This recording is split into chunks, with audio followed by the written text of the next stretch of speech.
How do the legacies of empire continue to shape our current politics?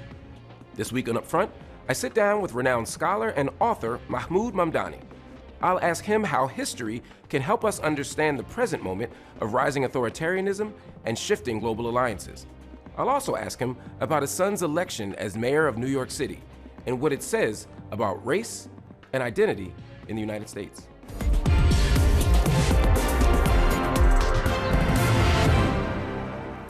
Mahmood Mamdani, thank you so much for joining us on UpFront. Thank you for inviting me. In your newly released book, Slow Poison, you return to Uganda, the place that both shaped you and turned on you after you were kicked out during the Asian expulsion in 1972. What made you come back to that story now? Well, when I was kicked out, I was taken to a refugee camp in London. I spent about 6 months there. And then from there I went to Dar es Salaam in Tanzania to do my first academic job. And there I lived in a community of Ugandan exiles. I formed my associations there. I was part of study groups. I was part of political agitation groups. And when Amin was overthrown, it was natural to me that I would go back along with other Ugandan exiles. And so I went back. I never thought of going anywhere else, although that's kind of the starting point of the story. But the story is much bigger than that. It's really a story about, it's a story about Uganda. It's a story about my generation of sort of first generation post-independence intellectuals. It's a story about our illusions and our hopes and our coming to life. It's a story where we begin by thinking that we're going to make revolution, and we are stopped dead in our tracks by the Rwanda genocide, which was no revolution. We had to grow up very fast, and we learned fast. What does growing up mean? I mean, sometimes when I hear people say we had to grow up, it means they become cynical or they lose their radical imagination. Is it possible to have a kind of political maturity without losing hope for a radical new future? Well, growing up in my case meant, and in the case of many of my friends, it meant shedding the romance with violence. And it meant thinking of violence in different ways. It meant thinking of other ways of effecting political change. It didn't mean dropping or becoming disillusioned with political change and withdrawing into a personal, private world. No, we were always part of the public world and wanting to change society. We still retain the impatience of wanting to change the world during our lifetime, but the methods changed. In your book, you describe a kind of defining moment in your political awakening. You were in Montgomery, Alabama during the civil rights struggle, and you heard Dr. Martin Luther King talk about waging a struggle using prudence. Now, of course, he arrived in a suit and he was chauffeured in a Cadillac. You then heard James Foreman, in a very different register, say something that you never forgot. He said, "If you do not let us sit at the table of democracy, we will blow them legs off." How did that contrast shape the way that you understood political struggle and the differences between, say, reform and rupture? Foreman appealed to my youth. He expressed the outrage that I felt. He gave voice to the impatience that I felt. King was prudent. King was like a sage. King was beckoning us to the future, saying, think before you step. Don't step first, and then ask yourself, what did I do? They fit like two parts of a single experience. It made sense to reflect one through the other, through the words of the other. I never felt that I had to choose between the two. I mean, Fomin was far more attractive. He was the proletarian agitator. Even whether it was the clothes he wore or the feet on which he walked over to where he spoke to us, or the words in which he spoke, he spoke to the young. King had seen much more.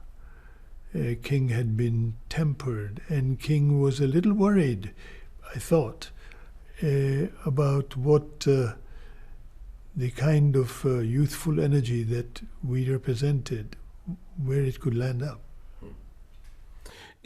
That day was an interesting day because you were also arrested that same day and taken to jail.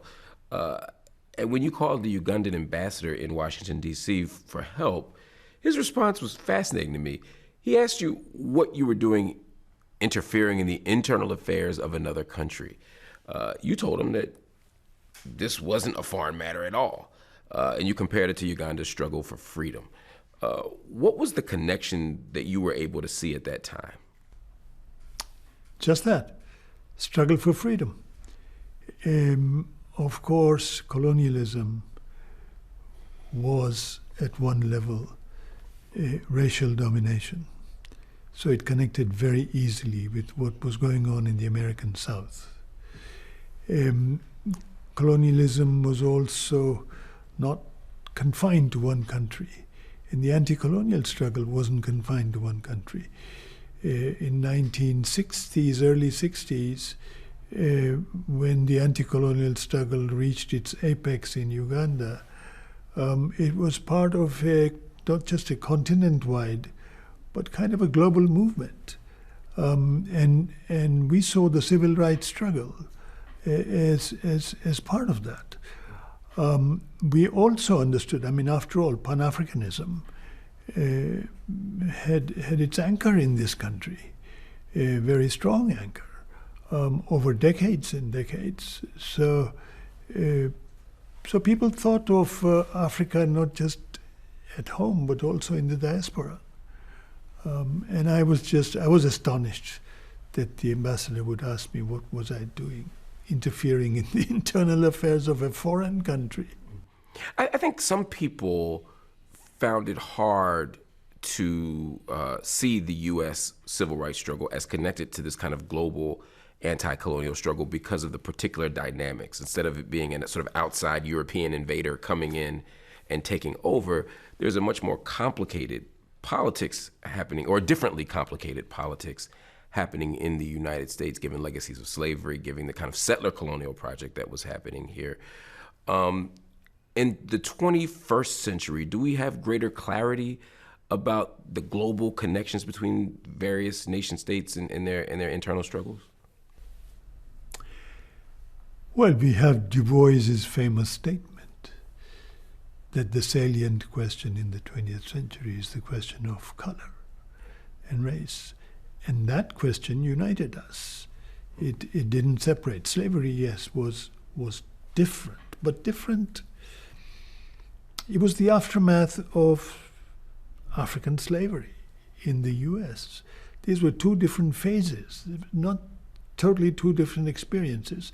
Later on, I went to study slavery in greater depth and went on to look at the differences between what is known as slavery in Africa and slavery in North America. But that's for another book. Mm-hmm. Yes, indeed. We can't wait to read that one, too. Let's talk about this book a little bit more. As you mentioned earlier, the main focus of the book is Uganda. And in the West, Idi Amin, the former president of Uganda, is almost exclusively portrayed, maybe even caricatured, as a butcher, a madman, almost the embodiment of our collective understanding of African savagery. Hollywood especially through films like Last King of Scotland, have sort of cemented that image, in fact. Of course, many human rights groups report that Amin and his security forces were indeed responsible for killing anywhere from 100,000 to maybe even 500,000 Ugandans. What does Hollywood and the Hollywood version of Idi Amin get wrong? At one level, Amin was not far from how Hollywood portrays him. Amin was trained as a child soldier by the British. Amin was trained as a mercenary. He was trained in what is known as the arts and the technique of counterinsurgency, which is a polite name for state terrorism. And Amin was a state terrorist in the service of the British in Kenya, in northeastern Uganda, in different places. And he learned to murder, to torture, to kill. All of this was during the British colonial period, under British tutelage. Amin's worst killings were done in the first year after his coup, when his advisors were British and Israelis. And the British and the Israelis had slight disagreement on how he should go about consolidating the coup. And the Israelis were far more compelling in their argument that really you have to kill not just Obote, but his entire cohort, all those who comprise his commanders and his military elite. Because if you don't, the reckoning will be round the corner. And the worst killings Amin did, he did under the British and the Israelis. In the first year after the coup, in the barracks, killing Obote's soldiers in the hundreds. Cumulatively, thousands. Last year, you stated that we're witnessing a kind of revival of the non-aligned movement formed during the Cold War by countries that chose not to align with or against any major power bloc. What forces are driving this resurgence, and will this change Africa's strategic position in a multipolar world? Big questions. I'll give you small answers. The first, I think we start with the lessons African leaders drew from the Cold War. During the Cold War, they joined one side as opposed to the other. At the end of the Cold War, they learned that you didn't have to join only one side. You could play the drum on both sides. You should actually talk to both. The Africans understand that to the extent they are interested in economic development, their preferred partner would be the Chinese. The US had nothing to give them. To the extent that they wanted to stay in power and their primary concerns were security, their preferred partner would be the US, because the US was interested in asserting its military dominance throughout the continent, if not throughout the world. So that was the deal. Then I think step two was the creation of something akin to the non-aligned movement. Brazil, China, South Africa, Russia, India, like that. So that's step two, expanding its ranks, bringing in more and more people into it.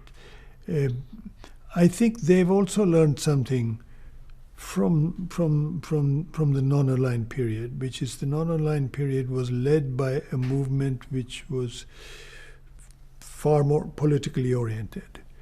And this time around, they're trying to start by defining a common ground, which is more connected with development, more connected with reforming the global economy, more connected with global currencies, and things like that. So it's a step-by-step, it's slower, and it's a learning process, deliberately so. Is multipolarity opening up new possibilities for African agency, or, as some of us feared, does it risk simply replacing one set of hegemons for another? Well, it can end up with the latter, replacing one master with another.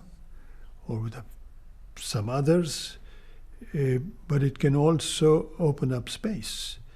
It can give you insight into where the different masters disagree, and what are the different possibilities they can allow you.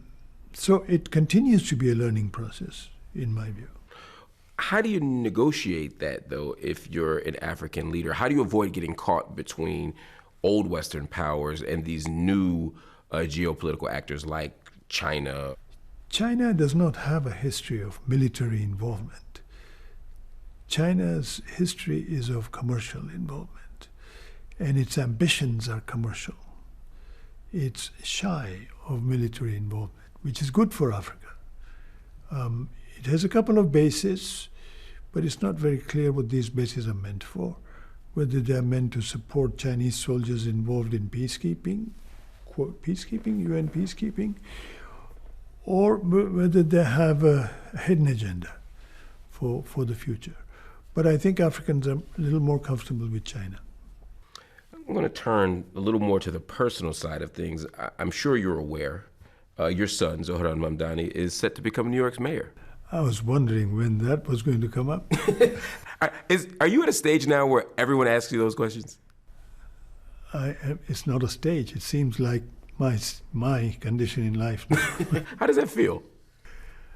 Well, he is my son, and he has done some amazing things. But he's there, and he can speak for himself. And I am very aware that I should not be presuming to speak for him. So with that in mind, I'm going to use your brilliant political lens to help me make sense of him like we would any other political figure. There's a lot of panic in some circles because of his rise. Why do you think that is? As they say, he came out of nowhere. And we say, what do you mean nowhere? We know exactly where he came out of. He came out of somewhere. But that somewhere is just not part of your lens. What is that somewhere? That somewhere is the part of the population, the part of the electorate which has been excluded from political processes. That somewhere is part of the world which has been looked at as of no significance. I mean, he came out of Africa. You know, he came out of Uganda. He spent his early teenage in South Africa. I mean, 8, 9, 10, 11, 12. At the time of the end of the anti-apartheid struggle. Yeah. At a time when the moral compass was gauged by not just the anti-apartheid struggle, but by your solidarity with Vietnam. And he has now moved into a period in which it is Palestine which defines the moral compass of the world. If he emerges out of Europe rather than Africa, do you think the response is any different? Of course. It would have been very different. It would have been taken as a continuation of the great migrations into the US. It would not have been taken as an uppity sort of move into something nobody expected, coming out of nowhere. I mean, that phrase says everything. Yeah.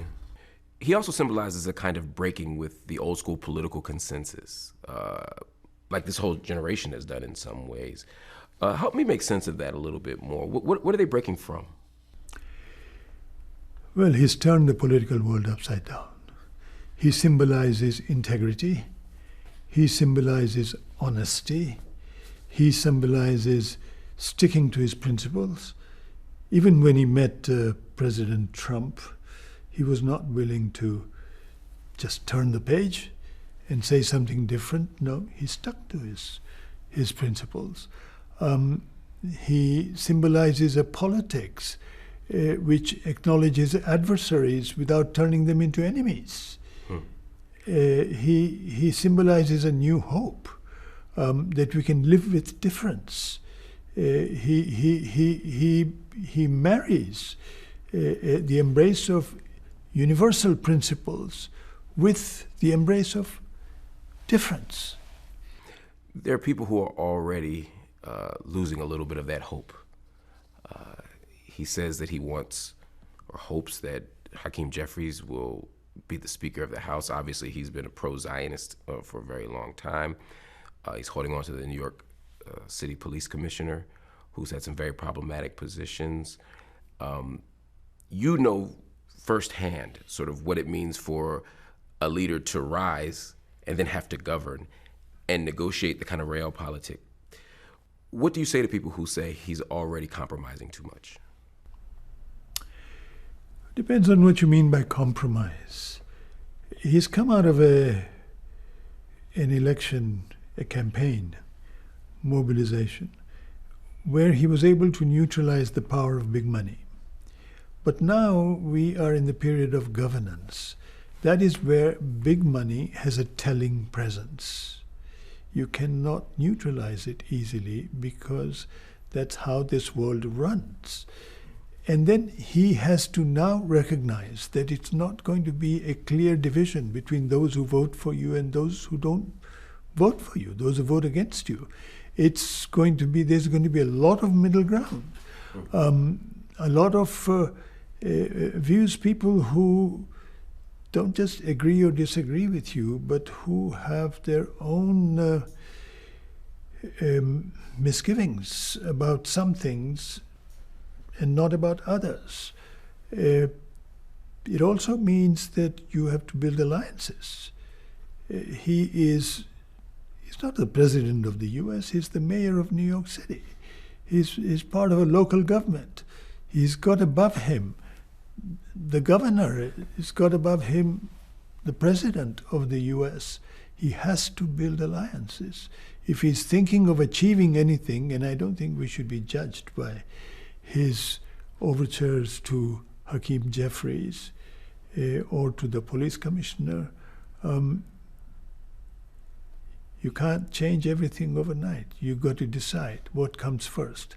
I would wait for his inaugural address because that will be an opportunity for him to state his priorities.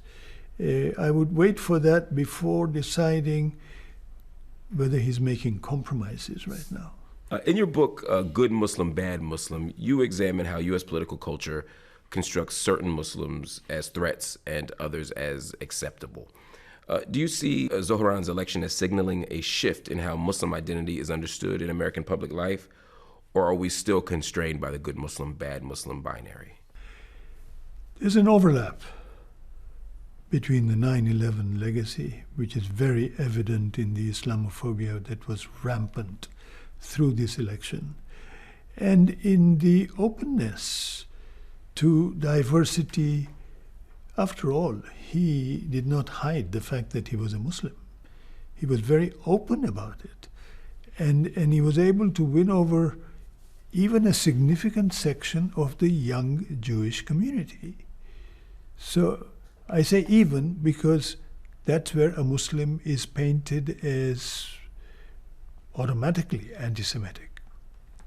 And he was able to overcome it. What does that ability to overcome make you think or feel about the future of U.S. politics, or maybe even global politics? Well, I don't want to get too optimistic. I do think that this is a phase. It was an election. And it has taught me one thing, which is that America is a complicated place with different possibilities, contradictory possibilities, even extreme possibilities. Alongside fascist gangs, you have anti-fascist mobilizations. But I understand and I realize that the right has mobilized far more effectively than the progressives or the left have. They have not really gone anywhere beyond the written text. So I'm open to learning. We all should be. Professor Mamdani, thank you so much for joining us on UpFront. Thank you.